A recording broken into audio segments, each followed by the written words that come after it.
Hello and welcome to Zilog and Moto. I'm your host Dave and we're here to talk 8 and 16-bit Sega games, and at times the pop culture surrounding those games when they were originally released in the 80s and 90s. If you're a returning viewer, welcome back, and if you're new to the channel, I'm glad you stopped by, and I hope you enjoy your time here. For those of you that are new to the channel, let me briefly explain Zilog and Moto. I've been playing video games since the 80s, and grew up having an affinity for Sega consoles rather than Nintendo, especially the Sega Genesis. But when you're a kid, there's only so many games you can play, and especially with a large portion of this library being exclusive to Europe, there's many titles that I didn't even know existed until the advent of the internet. So I decided I really want to learn about all of these games, good and bad, from the Master System, Genesis/Mega Drive, Sega CD, and 32X. And that's more than just the game itself. That's the packaging, who made them, where they come from, etc. Every week I pick one game from each of those libraries, specifically the English ones, although a few Japanese exclusives might slip in here and there, and then really go over the ins and outs of the game, shining a fresh light on some classics, and giving visibility to the many titles in this library that may not have been talked about in 30 years. If that sounds interesting to you, I'd recommend you subscribe, as while I have sort of a loose plan to the game schedule, sometimes I even surprise myself with the title of the week. Having said that, this is certainly one of those weeks, as the game this week is one that I would see on shelves or in ads for Electronics Boutique and just openly mock it back in the day. I would look at this game and be like, who on earth would actually pay money for this, much less want to play it? Well, it turns out that person has now become me. The game in question is Barney's hide-and-seek game for the Genesis, which was originally released exclusively in the United States in June of 1993, but was later picked up and brought to Brazil also a year later. The exclusivity in this case makes sense, as while Barney and Friends television show did air in other countries around the world, it's most well known in the United States due to appearing on PBS for 18 years, from 1992 to 2010. Also, it's an edutainment game directed at English speakers, so releasing it in a country where English isn't the primary language of the children doesn't really make sense, but I guess don't tell Brazil that. I decided to review Barney's hide-and-seek game this week because, well, I've got to do it at some point, so I might as well get it out of the way. But also, I reviewed Sesame Street Counting Cafe back in episode 36, so I figured it was time to go back to the well and pull out another edutainment title. If you haven't seen that review, I was actually impressed by Sesame Street, as while, sure, it's not a game with any meaningful depth, but it was fun and I could see a young child being entertained by it. Will Barney's hide-and-seek game provide a similar surprisingly fun experience? Or will it reek of a cheap cash grab being released hot on the heels of Barney and Friends exploding onto the pre-elementary scene the year before? Well, we shall see, and I'm doing my absolute best to be impartial here. But first, a look at this pretty unique package. Okay, so maybe pretty unique package is a bit of an overstatement here, but it is unique on the console for one specific reason that will probably be apparent very quickly if you're familiar with the Genesis. Take a look at the background formatting and notice that it's not red. Yes, this unusual package has all of the common post-black box formatting for a Genesis release, but instead of the traditional Genesis red labeling, blue was used. And if you look closely, it does feature the standard diagonal striping, alternating shades of color, but it's much harder to tell than on the red labels. Mega Drive fans probably don't think this looks that odd, because when Sega changed the new color formats for the labels, for Mega Drive releases in Europe a similar blue was used instead of red, and while it's close, it's not exactly the same, with Barney using a slightly lighter shade of blue. Also, it should be pointed out that neither Barney nor the Mega Drive releases match up with the blue used in the second generation Sega CD covers. So, what gives? Why does Barney's hide-and-seek use this weird blue background when no other game does? Well, I've got a theory about that, but I want to be clear, it's just a theory. As I mentioned, Barney's hide-and-seek was released in June of 1993. This is when Sega had just started to shift over to implementing the color branding on all of their console titles, with the Genesis getting red, the Sega CD getting blue, the 32X getting yellow, and the Game Gear getting purple. I think that Sega had initially had the idea of the color coding of any games specifically designed for young children with blue covers instead of red as a signal to the parents so that they would immediately know that a game would be good for kids of a certain age. Which is a good idea in theory, but ultimately I think the Sega execs realized that it looked weird not having all the games look uniform in design. So instead addressed this issue when Sega started to roll out the Sega Club series of titles in 1994. The VRC rating of general audiences was modified to add a line at the bottom, specifically indicating the ages that a game was designed for, and then the VRC was replaced by the ESRB rating system in late 1994 anyway. This particular copy is in pretty decent shape. The outer cover is unmarked aside from an odd scuff on the back, and the hang tab is intact at the top of the case. The inner cover is held up as well, with no sun bleaching, water damage, or edge wear. The manual and cartridge label are a little rougher, but we'll get to that in a minute.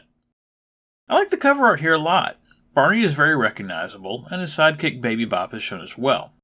I could totally see young children at the time that were fans of the show seeing this and losing their crap over it. Flipping over the back, and there's a pretty simple layout with some flavor text and then 4 very good quality screenshots, all on a yellow background to enhance readability.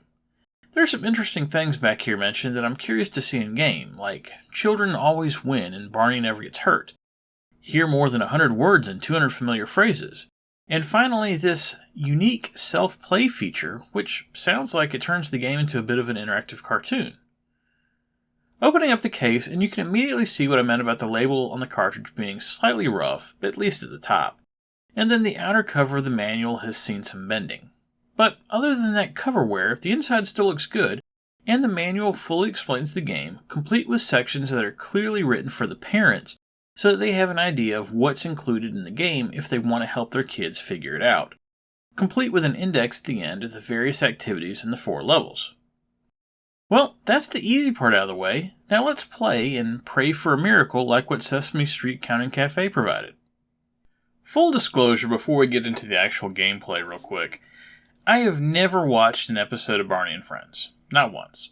And I'm not doing it for this review either. You can forget it. But the thing is, when Barney was hot in the mid-90s, you couldn't escape him. Parodies and jokes about the character were all over the place. So even if you didn't have kids, more than likely, you knew who Barney was. Thankfully, by the time that I'd had my 2 kids, Barney wasn't the big craze anymore, so I could still limit my exposure somewhat. The fact that Barney's popularity had crested and burned out by the late 90s is actually reflected in the lack of video games that are out there surrounding the big purple dinosaur.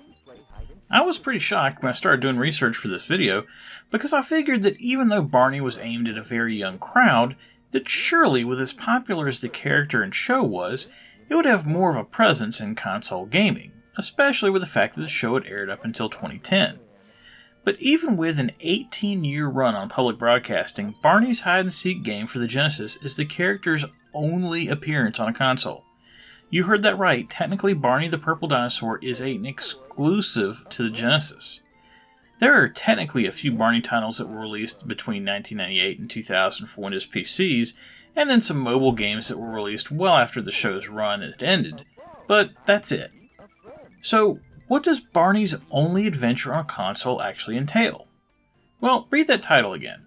The game is called Barney's Hide-and-Seek Game, and you guessed it, you're playing hide-and-seek with 4 of your young friends, similar to how the show would have various kids playing with Barney, and then also one of Barney's most famous dinosaur buddies, Baby Bop, to create a group of 5.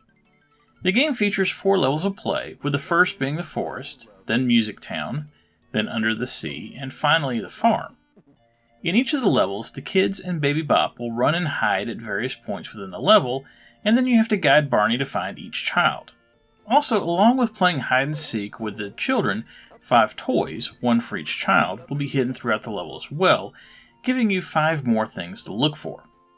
And that's about it. Find the kids, find the toys, rinse and repeat 4 times.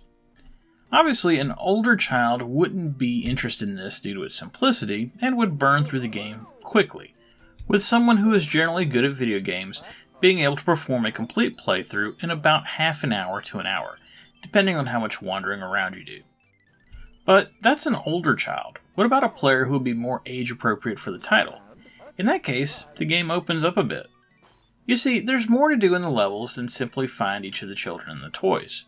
There's lots of interactivity, some with other characters and some with inanimate objects. Each of the levels features characters that make sense for the level, similar to a regular platformer having bad guys to defeat. But in this case, since this is a Barney game, everyone that you run into is one of your friends.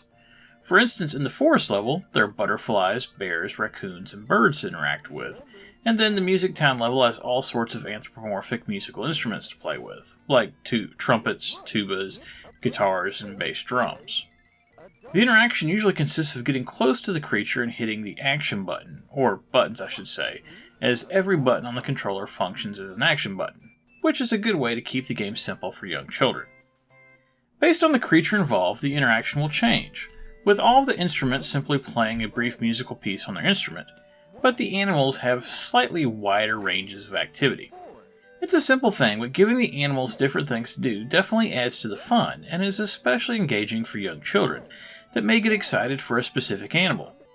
However, I've got to say, every time Barney went to go hug a bear, which were somewhat oddly smaller than Barney, or an octopus in the Under the Sea level, I couldn't help but internally yell out, "No, Barney, don't hug the bear or octopus, that's dangerous." I get it, it's for young children and they wouldn't know any better, but there was just a part of me that was incredulous that this might be making kids think it's okay to go touch dangerous wild animals. If all you could do with the creatures was just hug them or get them to play some music, that would be a bit repetitive, even for kids, so wisely the developers created other interactions as well. The raccoons will be near garbage cans, and you can get them to move the trash into the garbage, teaching kids about cleaning up. In some cases, flowers will be near watering cans, which can be used to water them, or sometimes the flowers will be in groups, but with different colors, and by using the action button, you can change the colors to make all the flowers match, which produces fireworks. When you're not hugging things or making cows moo, the game plays like a traditional platformer, with a few twists. Barney can jump up to platforms that are nearby, but for most platforms that are floating in the air, he has to grab balloons that actually don't just fly Barney straight up, but move Barney around the screen before he reaches his destination. Then when it's time to come down, Barney must wait on a cloud platform to be in position to take him back. If they're not, Barney will throw up a stop sign and tell the player to wait until it's safe, providing another educational moment in the game. Along with the level's vertical real estate, each zone extends left and right from the starting point, and a nice bit of variety. This also provides a sense of being able to explore the level, with it not just being a standard left-to-right setup. If a child wants to explore the left side of the level first, by all means. However, this does lead to an interesting scenario where to finish a level, you technically don't have to find any of the friends or presents. All you have to do is reach either the left or right edge of the level. Believe it or not, I wasn't aware of this when I first played the game, and as a result, I failed to have a complete playthrough on my first attempt because I accidentally left the level too early. Just goes to show that adults can make mistakes too, I suppose. This ability to progress in the game without finding things leads to one of the more interesting features in Barney's hide-and-seek game, and that is that the game will actually play itself. When you start the game up, you don't hit the start button to begin play, the game will automatically start. And if you don't hit a button on the controller, Barney will begin to move through the level by himself. This will also occur if you start to play but put down the controller, as in an interesting move, you can't pause the game, which I guess makes sense as it stops a child from breaking the game and having to get help from their parent to fix it. I really like the idea of this, and it allows a child that perhaps might be too young to play the game to still be able to get some enjoyment out of it, while still allowing older children to try and find everything on their own, and if they do, get a special ending. And yes, I was denied that special ending on my first playthrough due to my failures. I am ashamed. The gameplay in Barney's hide-and-seek game isn't the only thing where the developers did a good job of catering towards young children. The graphics, while simple, are very colorful with decent-sized sprites, making the game appear to be a cartoon version of the original television show. Barney himself is one of the largest main character sprites I can remember seeing on the Genesis, and all of the kids and other characters in the game are drawn well, leaving players with no doubts about what any of them are. Also, while there are only 4 levels in the game, each level is varied and doesn't share assets, other than small things like the balloons or the clouds, which keeps the game from being visually boring.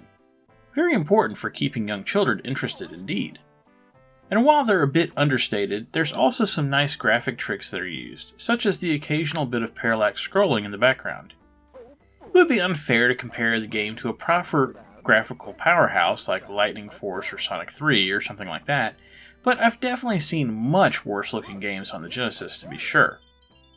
As nice as the graphics are, where the game truly shines is in its audio.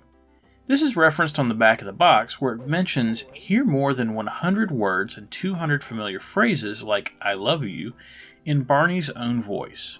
And in this case, this is definitely not hyperbole. There is a lot of speech in this game, actually similar to Sesame Street Counting Cafe, but I would say Barney's hide and seek game has even more speech than that title. Barney talks very frequently when playing the game, and all of the voice samples are good quality, and sourced from the original voice of Barney, Bob West, who voiced the character in its original incarnation in the direct-to-video series Barney and the Backyard Gang through the first 8 years of the television show. In fact, the voice samples are of such good quality that I can't believe this game was able to fit into a measly 8 megabit cartridge. The music isn't bad either, and the game features several tracks based on traditional children's song standards, but it certainly takes a backseat to the digital speech. Barney's hide and seek game is clearly a title that has some proper resources behind it and isn't just shovelware designed to take advantage of a popular children's character. As much as I reviled Barney when he was hugely popular, I just assumed going into this review that I was going to hate this game, and that there was no way that it would meet the quality standard that was set by Sesame Street Counting Cafe from an edutainment perspective. But honestly, I'm hard pressed to decide which game is better, and I never would have guessed that going into this review.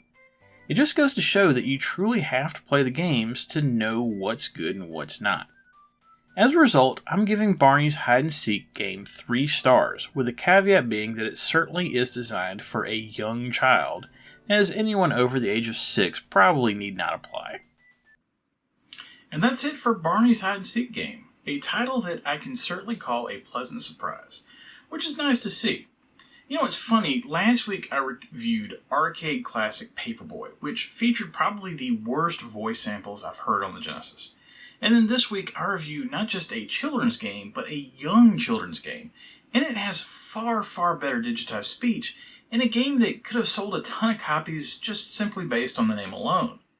And as much as I'm impressed by the effort put in by the developers at Real Time Associates, it makes the absolutely half-assed effort that Tengen put in porting Paperboy look that much worse, as there was clearly no reason for the speech to be that terrible. Next week on Zilog and Moto, we're starting to wind down Season 3 of the channel, as the year in review is coming soon. I haven't done a sports game in a bit, so I think it's time to go ahead and pull another one out. We're in the middle of basketball season, with the NBA season getting close to about a third of the way through, closing in on the Christmas Day games, and the college basketball season is underway as well, so it seems like it's a good time for another basketball game on the Genesis. This is one I've never played before, and really I only know it from a somewhat aggressive magazine ad campaign back in the day. Could be a hidden gem, but I'm not getting my hopes up. Just like this season for the Lakers. Please remember to subscribe if you like this video. And remember, whatever you like to play, have fun and be excellent to each other. Later.